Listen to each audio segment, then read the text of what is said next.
We're live in Banjul, broadcasting for viewers in the Gambia and around the world. This is GRTS News at 2200 hours, and in our top stories this evening. President Barrow resumes his Meet the People tour after a Christmas break with meetings in Fonyi.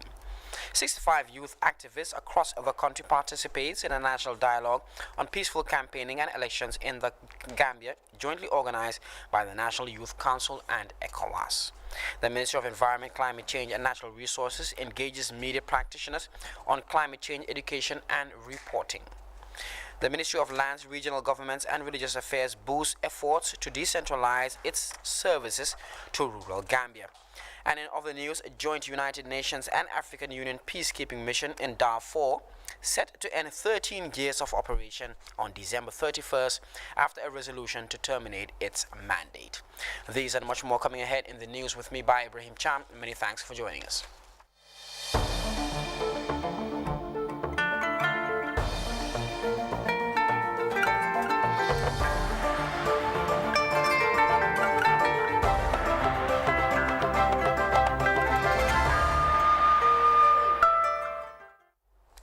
Many thanks for joining us. We begin this bulletin with His Excellency President Adama Barrow, who on Monday began the second phase of his Meet the People tour with meetings in Sintet and Bambara in Fonyi West Coast region. The Gambian leader, accompanied by cabinet ministers and technocrats, engages local communities on issues pertaining to national development. We hope to bring you the details of that story in our subsequent newscast. Away from that, Fatoumata Sandeng, daughter of the late Ibrahim Solo Sandeng, on Tuesday testified before the Truth and Reparations Commission, giving accounts on the 14th April 2016 demonstration. She gave testimonies on the impact of the protest calling for electoral reforms on the Sandeng family. Ibrahim Solo Sandeng was a member of the United Democratic Party and led a peaceful protest on April 14, 2016, demanding electoral reforms in the Gambia. His subsequent arrest and alleged killing by state security personnel prompted the UDP executives for another protest led by Usain Dabo, requesting for Solo's release, dead or alive. Usman Mane has more on that story. Barely 3 days to his posthumous birthday, daughter of late Ibrahim Solo Sandeng, Fatoumata Sandeng, gave her testimony at the Truth Commission on the 14th April 2016 demonstration. Fatoumata told the commission that her father informed her of the peaceful protest the very day of the event before leaving the house and asked her not to return home without knowing the outcome of the demonstration. Subsequently, she received the news of her father's arrest and torture to death by agents of the security forces. She explained that she led a group to Usain Dabo's residence in Pipeline, where a press conference was convened, and Dabo revealed their readiness to request for Solo's body, dead or alive. At Usain's compound, the Pipeline Usainu Lacordato, because before he left, he also said that we can't let Solo's death go in vain. We can't let this continue. So he said there will be a press conference at his house. So when we marched, we went there to join the press conference. I remember some people were behind me, they were shouting, "Jaffa kills my father." He killed Solo. They were saying that, I remember. Following the event, her family faced a series of threats on their lives, thus going into exile in Senegal, where they spent 9 months. Soma Salas sent, she firstly connected me to someone, Musa Assar, who was also in exile in Senegal. Musa told me he would guide me. Musa ko abon iya marilale kan samba kasino until we got to him. Hanfo mafutama. They also sent a driver. I remember it was 5th of April. We divided ourselves into 2 groups. Some went through the Banjul Ferry Terminal. Ako talata kafu ikita kafu fulaneti. Bolu tata min Banjul Ferry ma fanya la sinola. And some of us used Jiboro. After their return to the country in January 2017, Fatoumata Sandeng established the Solo Sandeng Foundation to keep his father's legacy and values he believes in to protect rights of people through democracy. She said her father's remains is still at the hospital after 4 years and called for closure for the family. So the police asked us if we would give them permission to exhume the body. And again, on behalf of the family, I signed the papers. The police exhumed the body, at which I couldn't be present. But my younger brother Muhammad was there. bari adoma Muhammad wo bijele mu wotumo They were taken to Bangalore at the Edward Francis Small Teaching Hospital. ni freni samba banyum loptani banyum to And a DNA test was conducted, and the body was still in the hospital for 4 years now. That is one of the things that hurt, knowing that Solis remains at the hospital. Fatoumata urged people to stop using her father's name to score political gains. Ismaila Cisse of Brufut and Yaya Jammeh of Jaratonya Taba also testified, as they were also arrested and sentenced to 3 years in prison alongside Usainu Dabo for the April 2016 protest requesting for the release of Ibrahima Solo Sandeng, dead or alive. Usman Mane, GRTS. Moving on, the National Youth Dialogue on Peaceful Campaigning and elections in the Gambia is underway at a local hotel in Kololi. The dialogue on the theme Youth as Agents of Peace and Nonviolent Elections brought together 65 participants from across the country seeking a peaceful, free and fair electoral process in the Gambia. Baba Silla has more on that development. More efforts are being engaged to increase youth participation in politics and decision making. They include this two-day dialogue creating a platform for young people to discuss pertinent issues regarding their involvement in the country's reform process ahead of presidential election in 2021. Team on Youth as Agents of Peace and Non-Violence Election. The crucial dialogue was graced by the Minister of Youth and Sports, Chairman of the Independent Electoral Commission and the Special Representative of the President of ECOWAS Commission to the Gambia. The chairperson of the National Youth Council, Usman Fati, reminded his colleagues of the crucial role they play in country's reform processes, which essentially include election, peace building and national security activities that promote democracy and good governance. National Youth Council of the Gambia, in partnership with the ECOWAS Permanent Mission in the Gambia, is today jointly organizing this two-day National Youth Dialogue in the context of the ECOWAS support to the consolidation of peace, democracy, and good governance in the Gambia.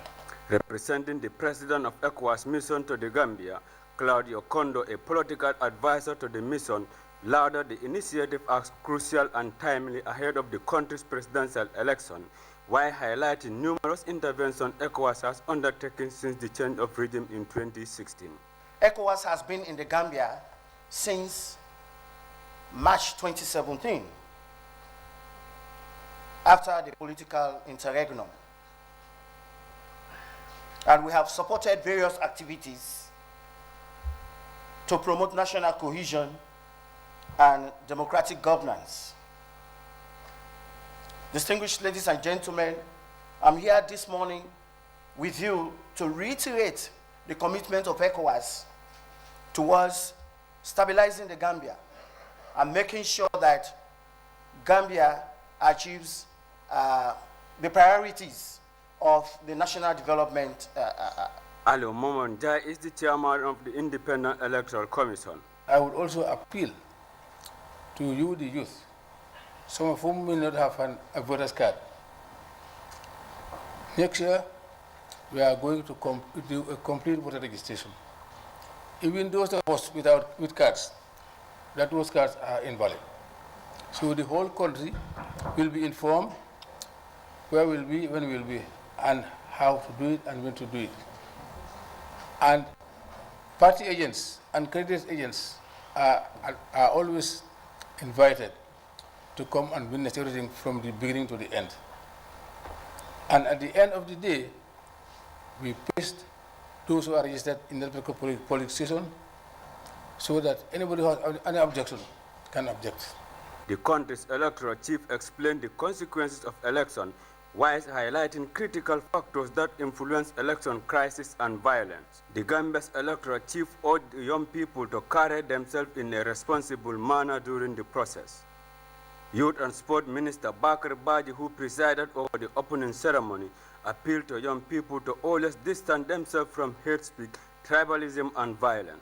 the role of young people in the successful conduct of peaceful campaigning and elections remains a key cause of concern for many Gambians, particularly the younger generation of today.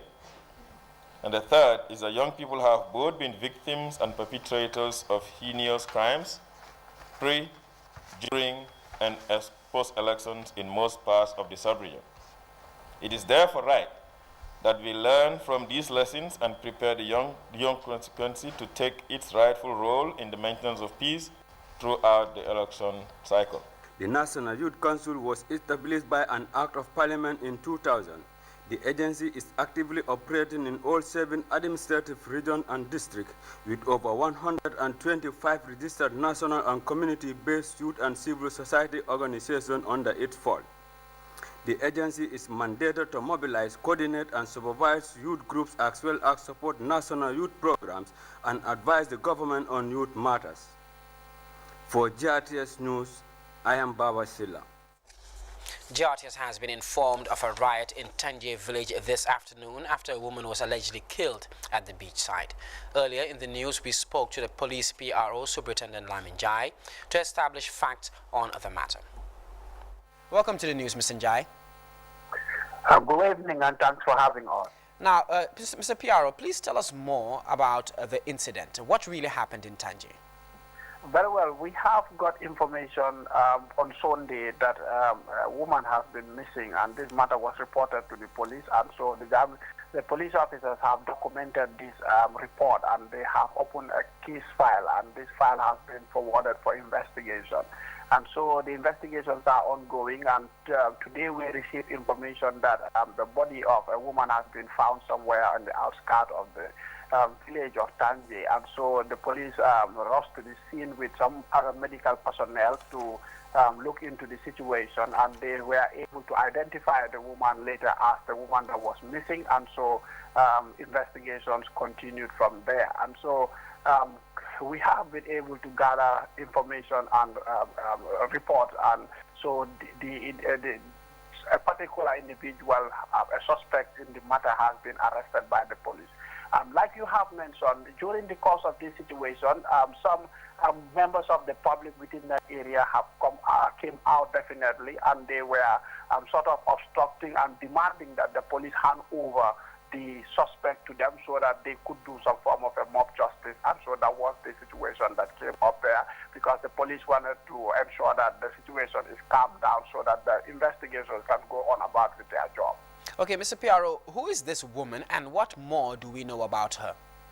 What we know about the woman is that she is a businesswoman actually, and so she sells at the fish market somewhere, and the story is such that she used to entrust the shopkeeper with some money from time to time, and she heard that the shopkeeper has sold out the shop and wanted to run away to Geneva, Conakry, something like this. And so she wanted to ensure that she requests her money before the shopkeeper flee to Geneva.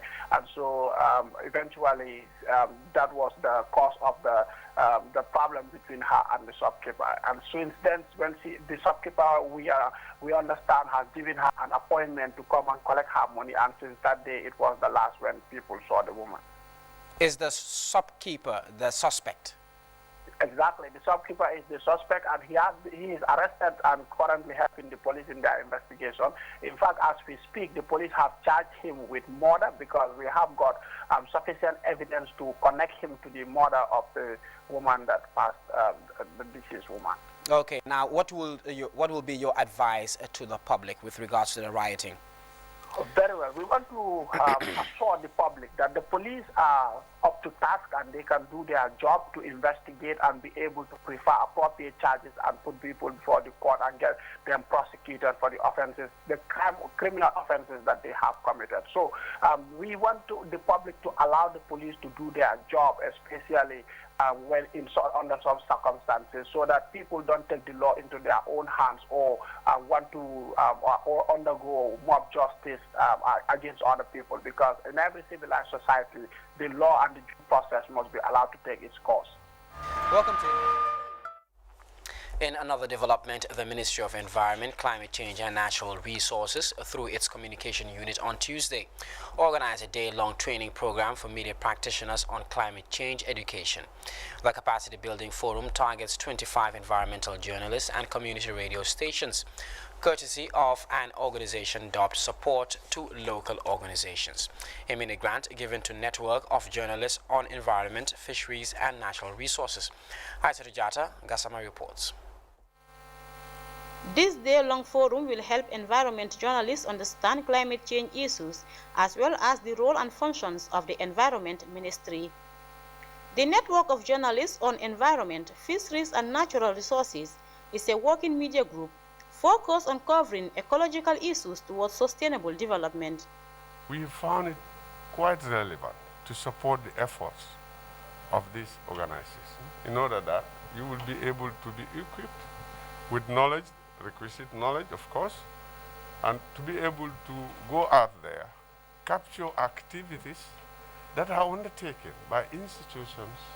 Information dissemination has become an important element for environmental protection, which cannot be accomplished if journalists don't understand the key issues driving climate change and shifting weather conditions. If you look at the Gambia, there are some environmental issues. How can we overcome this environment? How can the public better understand to preserve their environment? It is through the media that can relate it, and that has to be done in a responsible manner. It should not be sensational, and it should be always, we should always try to verify the facts around our stories. Media coverage of the environment and natural resources, use and sustainability has significantly advanced eco-protection. Training has also enabled the media to interpret, break down and simplify technical terms for better public understanding and consumption. It is also important for you to understand the technicality of the issues that we deal with. So as journalists, it will be very important that you understand the technicalities of those issues. The jargons that we often use need to be understood and interpreted in a way that the public can better consume it. Sometimes as technicians, we overlook this. So by helping you to digest those jargons, you will be able to help us to get the public to understand those jargons adequately. Participants Yusuf Taylor of Gainako News and our DK Conte from the Department of Information Services described the day-long forum as a beneficial initiative that will enhance their environmental reporting techniques. When you talk about climate change, there are so many technical, words used like sea level rise, temperature increase, and all of those things can be technical jargons which the public may not understand. But that could be also because the journalists don't fully understand it themselves to break it down. So we're hoping that after this training, at least some of those technical jargons will be better understood. It is something which is very good, and most of the people, some journalists who are here have never been, attending such kind of training, and I guess this is a very good time and it's a great opportunity for them to attend it. It's very important as a journalist, since we are the mouthpiece of the society, that we need to inform people about climate change, and we have been seeing things that have been trending in the society lately about climate change. So hence this training is taking place. We have to utilize on it as the journalist to inform people about the advantage and the disadvantage that is behind climate change. These environmental journalists are now expected to share and implement the knowledge gained from this training in advancing eco-protection and sustainability issues. For the news, I am Aisha Tujata Gassama. The Ministry of Lands, Regional Government and Villages Affairs, in its endeavor to decentralize their services, purchased 5 brand new vehicles for their regional offices, as well as the Land Commission. The vehicles were delivered on Monday by Buba Sanyang, the Permanent Secretary at the Ministry of Lands. Here's an excerpt. The Ministry of Lands, Regional Government and Religious Affairs, in its post to decentralize its service to the regional areas, is providing support and decentralizing its technical arm to the regions to enable effective and efficient land management in the whole country. The ministry already have decentralized their technical department, that is Department of Physical Planning, in all the regions, and is on the verge of also decentralizing the Department of Lands and Surveys to the regions. So to enable them function effectively, the ministry deemed it fit to provide them with the logistic to be able to enable them to do their work efficiently.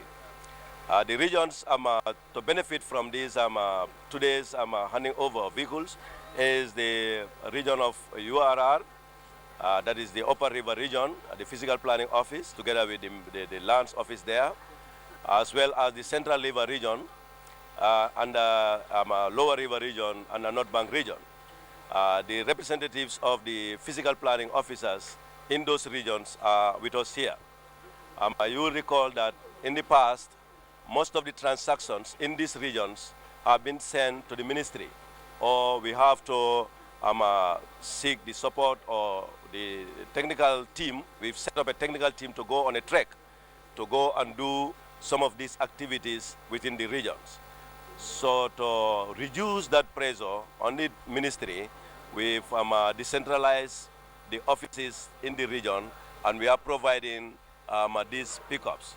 In addition to the Prado that is being provided for the Land Commission, which was set some time back, and is to enable resolve land-related issues in the country here, is providing them with a laptop to each of the commission members to enable and enhance their work.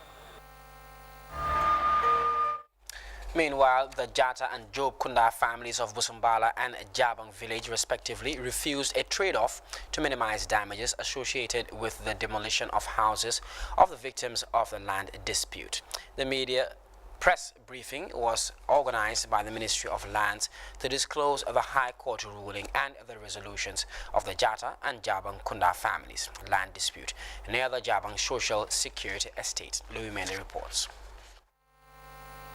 Grief and anxiety on the faces of the innocent victims of the land dispute within the Jata Kunda family of Busumbala and the Job Kunda family of Jabang village in the West Coast region. Sheikh Ndao, who built a story building in one of the disputed area, is said to lose it through demolition.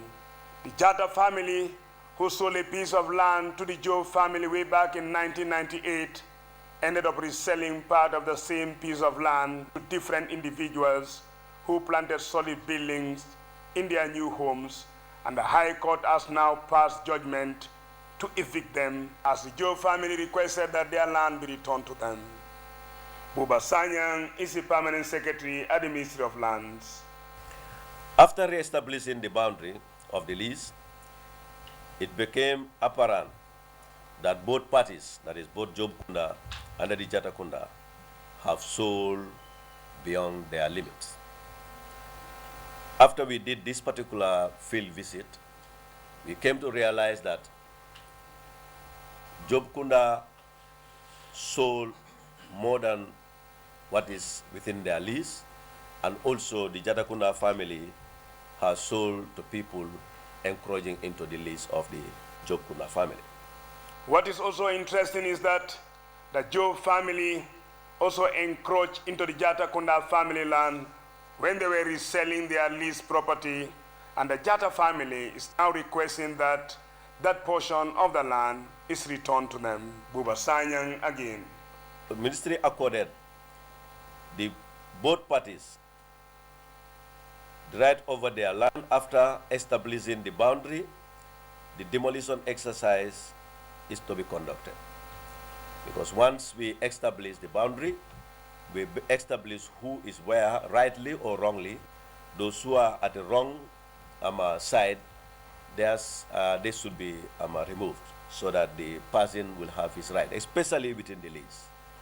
The Lands Ministry earlier advised the two families to accept trade-off to avoid mass demolition of the properties for the interest of innocent families who already built solid houses and are living in the area, but they refuse. And if we are going to do a trade-off, it's going to start with people who are living there already. They've built and they're living there with family. And then we come to the next step, who are people who have started or have gone far in the development. But as PS says, ultimately, it's the responsibility of the state to accord them their right. And if they insist that they want to have full right over their land, even at the extent of demolition, well, we don't have much choice. And that is why we call in the media, because we know that there's a lot of narrative out there. Ministry says this is the task force. We want everybody to hear from the horse's mouth. The decision to demolish is not the ministry. We've pushed it to an extent to allow them to reason with us to trade off, but they insist on demolition to accord them their right. Adama Job represented the Job family and Amadou Cisse represented the Jata family of Busumbala. As a family and as the family leader, we are open to negotiation. We are not waiting for the task force to call us in corridor or wherever. We are ready. Whoever feels that we obstruct you, come, we see how to do it. We are ready for it. For us, we are open up. A lot of propaganda has been sent to the ground, but if you don't talk to the person, you will not know who is the person. So we are open up. Anybody feel like you are outside Job Kunda family and got a land from Job Kunda family, you are into Busumbala land, Jata Kunda family, we are open up. Come up, talk to us. So we are open up. If the land that's sold to you, we did not give it to anybody and did not sold to anybody, come up, we sit down and cooperate with us. That's what we expect people to do. And as this information was given to the press by personnel of the Ministry of Lands, one important suggestion was that it is time the court and the government protect innocent land victims by levying heavy penalty on land dealers who most times sell lands they do not own. Louis Mendy, GRTS. Bansang Angle Futa Development Association is officially launched in Bansang with the purpose of promoting unity and development in the area. Our regional correspondent in Central River Region, Maud Lamansani, has more on that story. For the first time in many decades, residents of Bansang Angla Futa area came together to formally launch the Bansang Angla Futa Development Association at the community's town field. The well-attended ceremony, graced by high-profile dignitaries and community members, seeks to foster understanding, unity and cooperation via a community-based group that will direct the area's development. It is in line with Sustainable Development Goal 6, clean water and sanitation. Currently, the association, in partnership with our people in the diaspora, are offering scholarship to 8 needy students who are attending Bansang Senior Secondary School. This scholarship came at the right time and it was given to the right students. And we pledge to give out more scholarship to the needy and outstanding students come next academic year, 2021-2022. Residents of Bansang Angal Futa intend to mobilize a robust community organization to meaningfully contribute to the area's development. The development of every village or town starts from the grassroots level, just like the people of Bansang Angal Futa are doing right now. Coming together will always foster unity and development.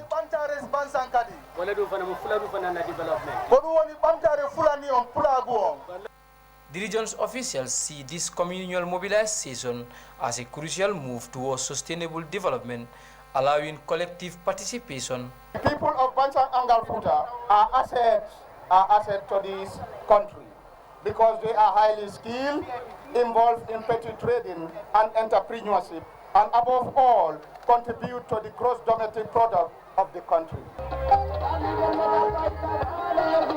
Rural townships like this one in Bansang will greatly benefit from such cooperative initiatives engaging communal action to realize shared development goals. Modula Sane reporting for GRTS News from the Central River Region. As the clock ticks towards the end of a pandemic-driven year, people around the world are marking the holiday seasons with reflection while maintaining a bit of normalcy where possible. One major characteristic of the festive season in the Gambia is the numerous social activities by different actors. One of the groups aiming to enter the stage is the Brothers Union A group of leading entrepreneurs in the country. They are working to partake in national development through their numerous endeavors. Earlier on, we had a discussion with the chairman and the president of the group, Mr. Badusol, in this interview. First of all, tell us more about the activities of the group since its inception. As I said, thank you for having me. Yes, the Brothers Union is a group of brothers coming together, football lovers, I should say, to form a union. Basically, the union, what we do is actually work, network. Among us, you have lawyers, you have businessmen, you have you name it, we have it among our group. And then we thought, okay, if we all can come together, what can we give back? What can we do for the Gambia? Okay, now, okay, why are you embarking on this major activity on New Year's Eve? Yes, we are embarking on a banquet dinner. We will be embarking on a banquet dinner, which we will be inviting the whole country if interested to come and attend. It is there for us to basically network, fundraising again, but as the indicator said, we had been told that obviously we had some issues with, we were doing some invitation for the GFF to come and join us to celebrate along the line. But I can understand there was an issue to say that we were inviting or doing a fundraising for them, which I think that was a miscommunication. Okay, going forward, how is this organization going to partake in national development efforts? Well, like I said, we are comfortable. There's a lot of us among us that could have sit back and not do much. But as I said, if you look at the Gambia as a country, we are a poor country. The government is doing at most the best what they could do. Okay, us as citizens, what can we do to give back? Giving back varies. Right? We could walk into anybody's home and see, look, this person needs help. What can we do to help? We could walk into seeing mosques in the province, try and develop, help them. These are the agendas that the Brothers Union is pushing. TAF Africa Foundation has awarded a veteran African music promoter and former manager of the Ifang Bondi band, Oku Drame. The TAF Icon Award 2020 signifies the legendary's contribution in promoting African music globally. Oku Drame, an influential figure in African music, was the founder of the African Music Festival in 1983. We have more on that story. Starting his early career as a disc jockey for nightclubs, radio stations and social gatherings, Oku Drame, a musical genius, rise to become the promotions manager of the Super Eagles band, which was later rebranded to the Ifang Bondi. Relocating to the Netherlands in 1981, Oku Drame has been an outstanding contributor to the expansion and elevation of African music. An ethnomusicologist, disc jockey and producer, Oku Drame is famous for organizing concerts worldwide, the largest being the yearly African Musical Festival that attracts over 10,000 festival goers, which started in the Netherlands in 1983, expanding to Hollywood in 1997, which eventually reached China in 2009. Oku is largely credited for the spreading popularity of African music around the world and has continued to encourage African music and its artists via concerts, television programs, festivals, symposiums, and radio programs. Under this backdrop, the TAF AFCON Awards deems it necessary to award extraordinary personalities like Oku Drame. An event that seeks to celebrate and honor retired Gambians who are impacting the lives of people through community development initiatives. Our first awardee was Mrs. Janet Bajan Young, as Peter said, who is a retired UN staff and is the proprietress of Ebujan Theatre. The award ceremony was graced by over 300 guests from the government, international development partners, youth, students, etc. And this year's award goes to Mr. Oku Drame. The ceremony was colorful. Veteran griots reminded the gathering of the story of this great icon of global music through their melodious chants. Siaka Fadera, deputized the Director General of the NCAC, said that Oku Drame's role in the promotion of African music has given African and Gambian artists a head start to expand and market their craft. Nana described Oku's rise from half-die, Roddy, and Super Eagles Boy Boy at their Sunday Hawari at Tropical nightclub, to writing contracts at Holland and Hollywood. What a great journey he has gone through. Testimonies of Oku Drame's great work was televised. Musical experts from all over the world share their experiences working with the musical icon, his dedication, foresight, and love for showcasing the beauty and diversity of the African culture. The accolade and certificate of the Tough Icon Award 2020 was later presented to this giant of the entertainment industry, a mark of his immense contribution to the development of African music. The overwhelmed recipient, Okodrame, stated that this recognition made him re-evaluate his career. And I want to thank the Gambian people for allowing me to be myself. On that note, I thank you, ladies and gentlemen, for your power, your love for me, your strength, and the one and only Okodrame and yours. Truly yours until then, I'll be yours forever. Thank you. God bless you. Thank you. Upholding the African identity, culture, and tradition through music has been the sole agenda of the great Okodrame. And due to enthusiasm for African music and the great efforts he has taken to put global focus on African music through his career, Okodrame has gained the esteemed position he holds in the music industry around the world as a music promoter of distinction. Reporting for GRTS News, I'm by Ibrahim Chan. We will be back with news from outside the Gambia right after this break. Do stay.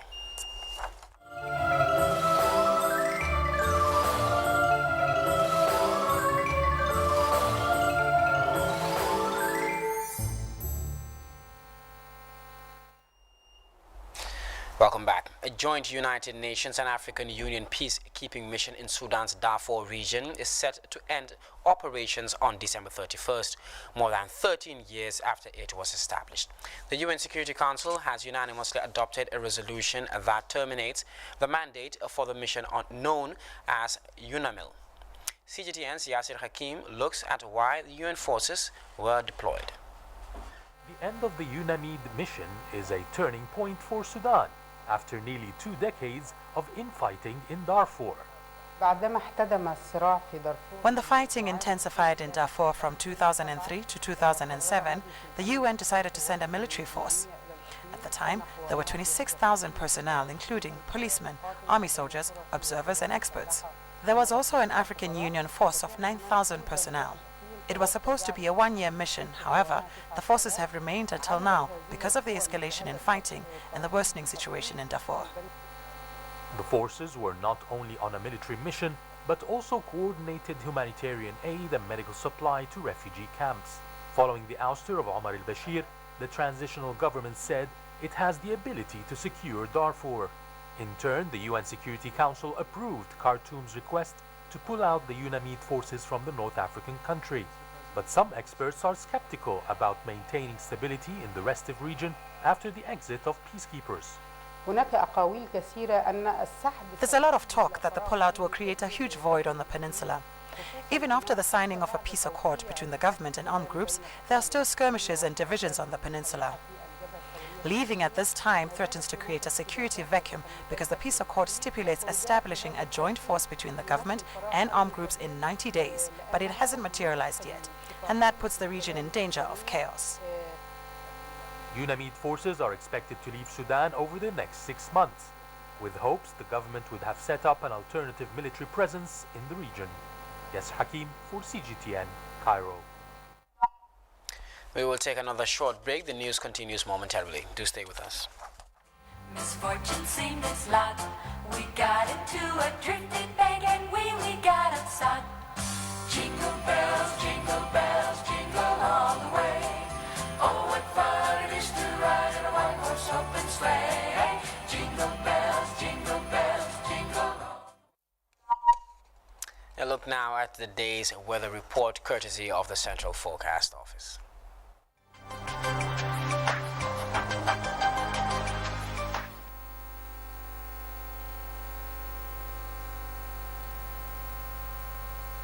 Good evening, viewers. This is the weather report from the Central Forecast Office, and I am Musa Baldi. First, we begin with the summary. Past 24 hours was characterized by cool and stable atmosphere during the morning, while warm and sunny with slightly hazy conditions over some places. The weather tonight will be mostly cool and occasionally breezy across the entire country. Tomorrow it will be cool with strong occasionally breezy winds during the morning becoming warm and sunny with hazy conditions, reducing visibility over some places. Winds will be mainly northerly in direction, becoming northeasterly tomorrow afternoon onwards, with speed ranging from 5 to 20 kilometers per hour.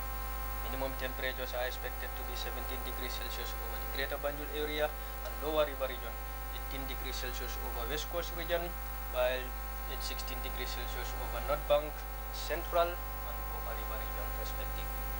Maximum temperatures will be 35 degrees Celsius over the Greater Banjul area, 36 over West Coast region. The rest of the country will record 37 degrees Celsius. Over to the marine forecast, low tide will be 0.4 meters at 3 a.m. and 0.3 meters at 3 p.m., while high tide is expected to be 1.5 meters at 9 a.m., 1.7 meters at 10 p.m. Waves will be 0 to 1 meters high with northwesterly swells. The sun is expected to rise at 28 minutes past the hour 7 in the morning and will set at 18:45. That's all we have for you for the forecast. Thanks for watching and have a good night. And to end this newscast, a quick look at our top stories before we take leave of you. President Adama Barrow has resumed his Meet the People tour after a Christmas break with meetings in Fonyi.